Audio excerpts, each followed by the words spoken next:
Korea is so scary at night.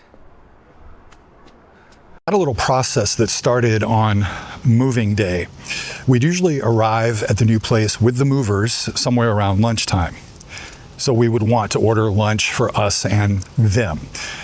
Now, being unfamiliar with the options that were available for delivery as we were, we had to first find out where we could order anything, and that was an easily solvable problem even before we had smartphones. All we had to do was go into the kitchen and open a kitchen drawer. Usually it would be the top drawer at one end of the kitchen counter or the kitchen island, and inside. 안녕하세요. 어흥TV입니다. 구독과 좋아요 부탁드려요.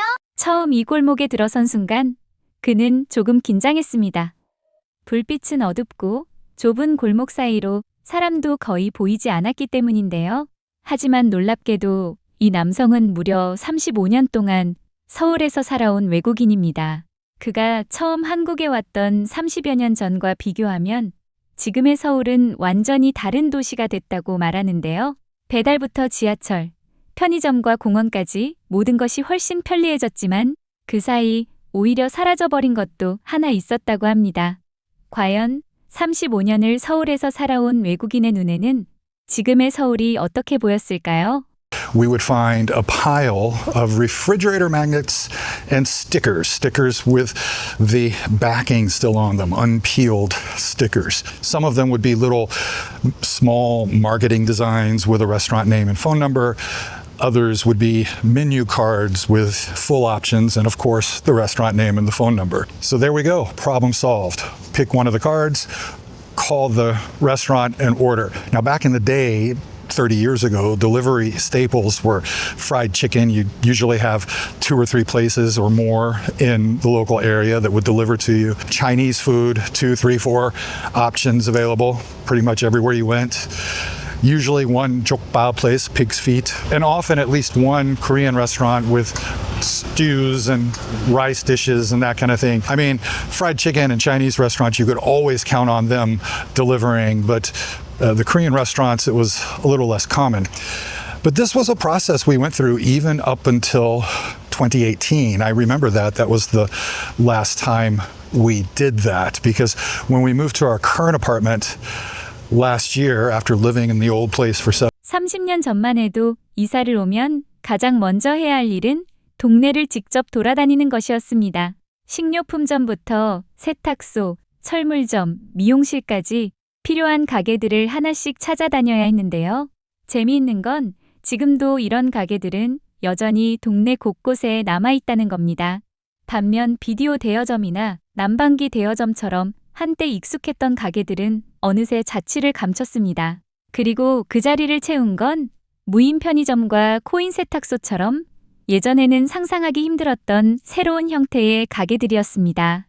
35년 동안 서울을 지켜본 그의 눈에는 동네의 모습도 이렇게 완전히 달라져 있었습니다. It's a Saturday evening here in Seoul. We've been going through a heat wave recently. The days have been quite hot. I haven't been doing my daily walks in the way I usually do them. I've just been going out to get coffee or whatever, sometimes lunch, and just come home. Even the nights have been unpleasant. We've had temperatures north of 25 degrees Celsius this past week, and that's no good for me. Right now, I believe it's above 25 degrees Celsius, but we've got a nice breeze blowing. It actually does not feel hot. It feels actually cool right now compared to what it has been. So I thought it's a great night to shoot a video. Now I'm walking down a street that is kind of a shopping area for the local neighborhood. We've got a variety of shops through here. A few convenience stores like GS25 here behind me. And other things.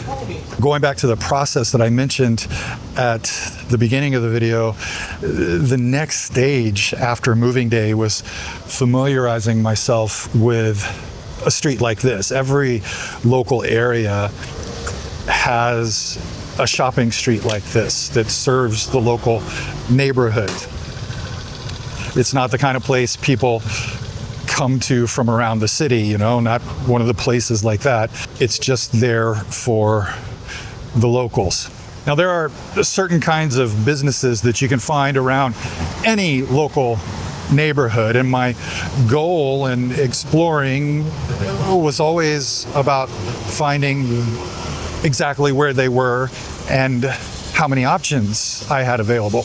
So certain things like grocers, right? You can usually find at least one, sometimes two or three little grocery stores in the area. Sometimes the bigger grocery store might be a little further away, but you've got one or two smaller mom and pop grocers in walking distance. Fruit and vegetable vendors, dry cleaners, hardware stores, hair shops. These are all things that you could count on finding in a local neighborhood 30 years ago, and you can count on finding in local neighborhoods today. These are things that don't go away. Real estate agents, barbecue restaurants, pizza restaurants, you know, I can go on. And there are some kinds of shops that have become less common or that you don't see anymore. One thing that comes to mind is video rental. Of course, you know, who rents videotapes these days? We have city gas now on every building in every neighborhood, so you don't see the places that rent oil or gas for your heating system. And then we have businesses that you 과거에는 필요한 물건이 생기면 직접 동네 상가를 돌아다니며 가게를 찾아야 했습니다. 식료품을 사러 나가고 세탁소에 옷을 맡기고 저녁이 되면 가족들과 동네 식당을 찾는 게 너무나 자연스러운 일상이었는데요. 그 과정에서 이웃과 인사를 나누고 단골 가게 사장님과 이야기를 나누는 모습도 흔했습니다. 하지만 지금의 서울은 완전히 달라졌습니다. 쿠팡이나 마켓컬리 같은 온라인 쇼핑은 물론이고 음식까지 배달에 파나면 집 앞까지 도착합니다. 실제로 거리에서 장바구니를 들고 다니는 사람도 예전보다 크게 줄었고 동네 식료품점이 사라진 자리에 약국이나 새로운 업종이 들어서는 모습도 쉽게 볼 수 있게 됐는데요. 그는 서울이 예전과 비교할 수 없을 정도로 편리해졌다고 말했습니다. 하지만 동시에 한 가지 아쉬운 점도 있다고 했습니다. 바로 사람들이 동네에 머무르며 서로 인사하고 교류하던 모습이 점점 줄어들고 있다는 것이었습니다. 모든 것이 편리해진 서울에서 오히려 사람 사이의 거리는 조금씩 멀어지고 있었던 겁니다. A new thing, these unmanned snack shops started popping up a few years ago, and so did the laundrettes, the laundromats, whatever you want to call them. They started showing up in a few neighborhoods here and there, and now they're everywhere. And I'm starting to see places like this where they're combined. This isn't the first one I've seen. That's actually a good idea. But another thing is cafes, right? Coffee shops. Coffee shops weren't something you found in every residential area. You just didn't find them. They weren't a neighborhood staple. But there's one right here behind me. There are several others around this little neighborhood here.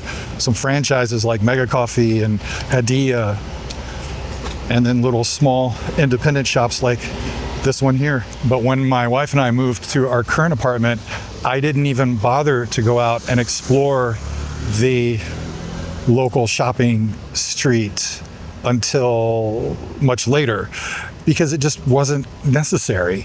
Our habits are so much different today than we used to be. It used to be that a shopping street like this was the place where we picked up many of the things we needed most of the time, right? If we wanted to get takeout, we'd stop at a local place on the way home or call one of the local restaurants, you know, in our drawer. If we needed to go grocery shopping, we'd go to a little market like this one. Our daily necessities were bought on a street like this. Occasionally, we would make a trip to something like E-Mart, right, for a big grocery haul to buy things that we couldn't find in the local market. But these days, I hardly ever go to the local grocer. My wife buys everything we need online. She orders through Coupang and Curly or whatever else is out there. And I've noticed over the years, fewer and fewer people shopping on these streets. I see a lot of people passing by, right? A lot of people going through from point A to point B. What I don't see is people browsing the windows. What I don't see is people carrying shopping bags. I guarantee you, pretty much any time of day, if you were to go into this little K Halin Mart right here. You wouldn't have many people in front of you in line at the checkout. Maybe one or two, but usually nobody. I can also tell you that where this pharmacy is right here, 4 months ago, this was another little grocery store. People are spending more than ever online through services like Coupang. That started really to spike, both the food delivery and goods delivery during the pandemic. And though I do still see people going out to eat in the local neighborhoods in the evenings, what I often see are, small groups, friends, colleagues, whatever. I think what you see. 특히 서울에서 생활할수록 가장 크게 체감한 건 녹지 공간과 대중교통의 변화였는데요. 과거에는 도심에서 공원이나 산책할 공간을 찾는 것이 지금처럼 쉽지 않았다고 합니다. 하지만 시간이 지나면서 하천이 복원되고 새로운 공원과 숲길이 생겨나면서 이제는 서울 어디에서든 조금만 걸으면 쉴 수 있는 공간을 쉽게 만날 수 있게 됐습니다. 그가 더욱 놀란 건 서울의 지하철이었습니다. 35년 전만 해도 지하철 노선이 지금처럼 촘촘하지 않아 어디에 사느냐에 따라 이동의 편리함이 크게 달랐는데요. 하지만 지금은 서울 안에서 대부분의 지역을 지하철로 이동할 수 있을 정도로 노선이 크게 확장됐습니다. 심지어 그는 지하철역에서 15분 이상 떨어진 집을 찾는 게 오히려 더 어려워졌다고 말했는데요. 35년 동안 서울을 직접 살아본 외국인의 눈에도 서울은 단순히 건물만 많아진 도시가 아니라 사람들이 실제로 살기 편한 방향으로 완전히 달라지고 있었던 겁니다. Hanging out and chatting outside of a shop because they've both been out shopping for something and they just happen to bump into each other on the street. I see less of that these days. It feels like, people don't have time to stop anymore. They're not hanging out in the neighborhood. They're passing through the neighborhood they live in, right? They're not on the street to do anything except to walk along it. This place here has a lot of restaurants, barbecue restaurants, pizza restaurants, chicken restaurants, all kinds of stuff along here. And they're all quite empty right now. People sitting at 1 or 2 tables in each restaurant. I mean, on a lovely night like this, you see a lot of people walking, getting exercise. But, I'd expect some of these places to be busier than they are on a Saturday night.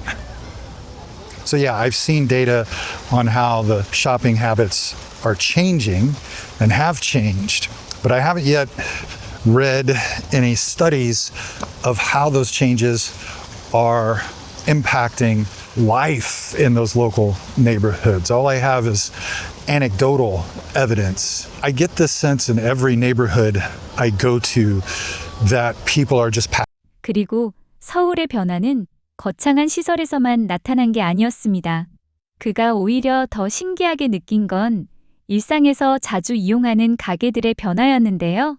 과거에는 집에 세탁기가 없는 가정이 많아 빨래방 같은 세탁 서비스를 이용하는 경우가 흔했습니다.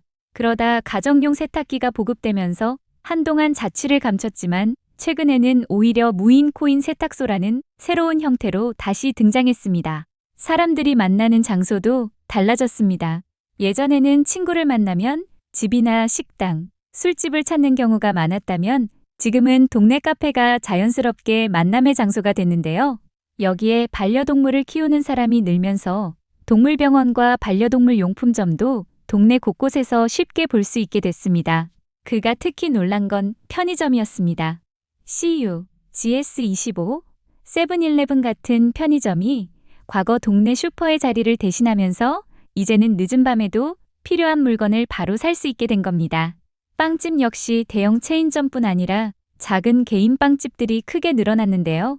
35년 동안 서울을 살아온 그의 눈에는 서울 사람들의 생활 방식이 바뀔 때마다 동네의 모습도 함께 바뀌고 있었던 겁니다. passing through. Used to see people all over the place carrying shopping bags. you just don't see that like you used to. Now you go to neighborhoods where the local population is elderly, and you'll see a lot more people actually out shopping, especially if they have like a traditional market nearby.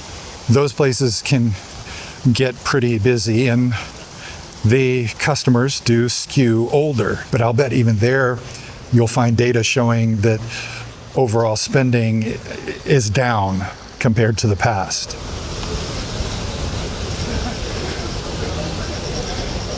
I don't see this as a negative thing. I don't see it as a positive thing. It's just a thing. It's something that has happened.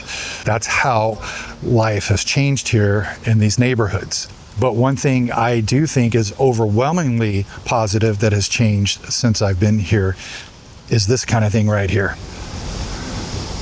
All of our marriage, and we like walking our dogs through green space. And in the last 25 years, it's been much, much easier to find places that are relatively close to green space because there's just so much more of it. I mean, this stream used to be covered, but it's uncovered now. And you've got this nice, lovely path here that you can walk your dogs along. There are hillside parks all over the city that have been expanded and even built where there was none before. And the infrastructure in the parks has significantly been upgraded in many areas. You've got new green spaces you're closer to. You've got green spaces that are more accessible than they used to be. Now, there are areas in the city that are a little further removed from the bigger green spaces, but usually there's some kind of small green space within walking distance. And if you're willing to walk further, you can usually get to a larger green space, but there's a lot more of it these days, so it's not as much of a consideration as it used to be. And another thing is the subway network. It has expanded tremendously in the 35 years since I've been here. It used to be a big consideration, how close is this place to a subway station? There are very few places remaining in the city where you can genuinely say you're too far away from a subway station. I think there's a pretty big area out in Eunpyeonggu that is lacking subway stations, but pretty much anywhere in the city that you go to, pick a neighborhood, find an apartment. Your neighborhood, and most neighborhoods, had a balebang. And a balebang is just a laundry service. It's different from a dry cleaners. We had the dry cleaners where we would take, things that needed to be dry cleaned, but the balebang would do today. So there were times in the past, in the early days of our marriage, when my wife and I would have to go a little bit of a distance to a vet. And if we wanted to go to a pet supply store, we often had to go well out of our way to do that. No more. We've got multiple pet supply shops within walking distance of our apartment and several vets. Very, very convenient compared to how it used to be. Bakeries, that's another thing. In the 90s, you usually could not count on having a little independent bakery in any given local neighborhood. Instead, what you would find is, a couple of the big chains on the main streets in the area. But these days, there are small independent bakeries all over the city, and most neighborhoods have one. And that's really good if you want to buy like sandwich bread, because any sandwich bread you buy from the bakery is going to be better than any sandwich bread you get from a grocery store. Convenience stores, CU, GS25, 7-Eleven, and eMart 24. They probably killed the old small little mom and pop shupa, the little small convenience stores usually operated by elderly people. You could typically count on finding 2 or 3 of them within walking distance of your apartment in any given neighborhood. Some were bigger than others, but most of them were tiny. Those are a dying breed. There's still some of them around, but convenience stores are ubiquitous. They are everywhere, and there are usually more of them within walking distance than there ever were of the little mom and pop shops. In my experience in our current apartment and the last couple of apartments we lived in, convenience stores were closer to our apartment than any other kind of, grocery store or supermarket. So those are always nearby. That's really handy, when it's late at night and you're jonesing for something or you suddenly need batteries for your remote control. 11 p.m., 1 a.m., you go out and you can get whatever it is you need from the convenience store. It can also be handy in the daytime when you find you need something, but you don't want to walk 15 minutes to the grocery store and another 15 minutes back, and you can just instead, go 5 minutes to the CU or whatever. I can go on and on about details like that, but I think what it all adds up to is that life in neighborhoods like this has become more convenient, not just because we can order everything online now, but because 35년 동안 서울에서 살아온 한 외국인의 눈으로 바라본 서울. 그의 이야기를 듣다 보니 어쩌면 오늘 영상은 서울이 얼마나 발전했는지를 보여주는 이야기가 아니라 우리가 지난 35년 동안 어떻게 살아왔는지를 돌아보는 이야기인지도 모르겠습니다. 예전에는 필요한 물건 하나를 사기 위해서도 직접 동네를 걸어야 했습니다. 골목에는 작은 슈퍼가 있었고 세탁소와 철물점, 미용실이 있었고 오랫동안 같은 자리를 지키던 가게 주인과 자연스럽게 얼굴을 익히며 살아갔습니다. 퇴근길에 동네 가게에 잠시 들르고 길에서 아는 사람이라도 만나면 발걸음을 멈추고 이야기를 나누던 시절이었죠. 하지만 어느 순간부터 세상은 정말 빠르게 변하기 시작했습니다. 집에서 버튼 하나만 누르면 필요한 물건이 다음날 문 앞에 도착하고 먹고 싶은 음식도 휴대전화 하나면 늦은 밤까지 배달됩니다. 동네마다 편의점이 생겼고 무인 세탁소가 들어섰으며 어디를 가든 지하철과 버스로 연결되는 도시가 됐습니다. 분명 예전보다 훨씬 편리한 세상이 됐습니다. 아마 30년 전 우리에게 지금의 서울 모습을 보여줬다면 믿지 못했을지도 모릅니다. 하지만 이상하게도 이렇게 모든 것이 편리해졌는데 가끔은 예전 골목이 그리울 때가 있습니다. 저녁이면 하나둘 불이 켜지던 동네 가게와 별것 아닌 이야기로 한참을 서서 이야기하던 이웃들, 그리고 지금처럼 모든 것이 빠르지는 않았지만 조금은 천천히 사람을 바라보며 살았던 그 시절 말입니다. 35년 동안 서울에 살아온 외국인 역시 바로 그 변화를 느끼고 있었습니다. 공원은 많아졌고 지하철은 더 촘촘해졌고 서울은 세계 어느 도시와 비교해도 놀랄 만큼 편리한 도시가 됐습니다. 그런데 그 발전 속에서 우리가 너무 당연하게 여겼던 작은 풍경들은 하나둘 사라지고 있었습니다. 어쩌면 우리가 그리워하는 건 오래된 건물이나 골목 자체가 아니라 그 시절 그곳에서 함께 살아가던 사람들과 그때의 우리 모습인지도 모르겠습니다. 20대였던 사람이 어느새 50대가 되고 어린 자녀의 손을 잡고 다니던 사람이 이제는 손주의 손을 잡고 같은 거리를 걷습니다.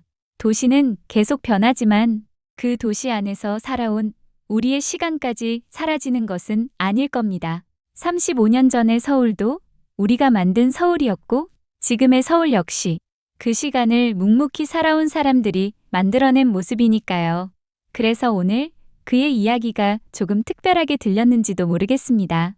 한국에서 태어나지도 않은 외국인이 35년 동안 서울을 지켜보며 기억하고 있던 모습 속에 오히려 우리가 잊고 있던 우리의 옛 모습이 담겨 있었으니까요. 여러분은 어떠신가요? 여러분이 젊었던 시절의 서울과 지금의 서울을 비교했을 때 가장 많이 달라졌다고 느끼는 것은 무엇인가요? 그리고 지금 다시 한번 보고 싶은 그때 그 시절의 풍경이 있다면 댓글로 남겨주세요. 여러분의 댓글 하나하나가 누군가에게는 잊고 있었던 추억을 다시 떠올리게 해줄지도 모르겠습니다. 오늘 이야기가 잠시라도 여러분의 옛 추억을 떠올리게 했다면 구독과 좋아요로 함께 해주시면 감사하겠습니다. 앞으로도 우리가 너무 익숙해서 미처 발견하지 못했던 한국의 모습, 그리고 외국인의 눈을 통해 다시 보게 되는 우리의 이야기를 계속 전해드리겠습니다. 오늘도 끝까지 함께 해주셔서 감사합니다. 여러분이 기억하는 그때의 서울은 어떤 모습이었나요?